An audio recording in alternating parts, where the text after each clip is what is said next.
Welcome. In front of me is a LENOVO Tab M11, and today I will show you how you can record screen on this device.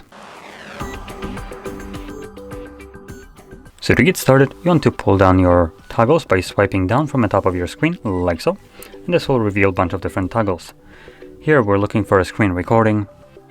As you can see, you can swipe down and this will actually show you the names for it, and we're looking for this toggle right over here. Labeled obviously screen recorder. Simply tap on it. It will give you this overlay right over here with settings option, record and close. Now this won't be visible in a screen recording, so you don't have to worry about it getting in the way of something that might be visible behind it. Anyway, we're going to select the circle.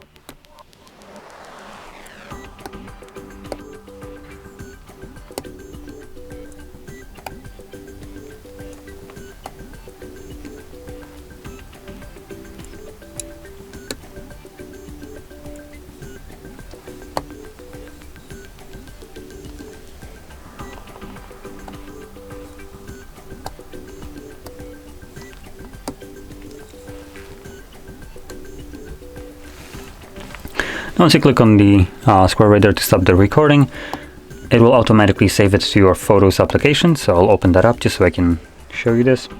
And here we can navigate to Library and Screen Recorder. And here you'll find all the screen recordings that I have captured over the time of using this device. Now, I was looking for a Netflix application just so I could showcase some limitations.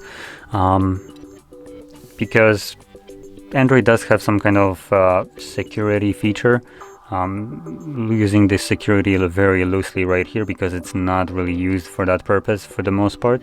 So if you ever encounter that whatever you're trying to record provided you with a fully black screen, just know that whatever you wanted to record didn't allow you to do so. It's a security feature for Android that basically allows the device to block screen recorders or any application that would want to view what's on the screen. If said content is sensitive, like your bank application, stuff like that, then obviously that won't get anywhere past it. So some kind of malicious virus tries to see what kind of passwords you have. All it will see is just a fully black screen and nothing to it. Now, the reason I'm pointing that out is because a lot of other applications still use this, but they have zero effing business using it. So one of those would be Netflix, and there's no sensitive content for you, and you have no control over that. There's no settings that you can change to disable this kind of garbage. And obviously, Netflix isn't the only application that will use it. There are some other apps that just flat out shouldn't be allowed to use this, in my opinion, but they can. And you just cannot capture either a screenshot nor record a video. So anyway, with that being said, hopefully you found this video helpful, and if you did, don't forget to hit like, subscribe, and thanks for watching.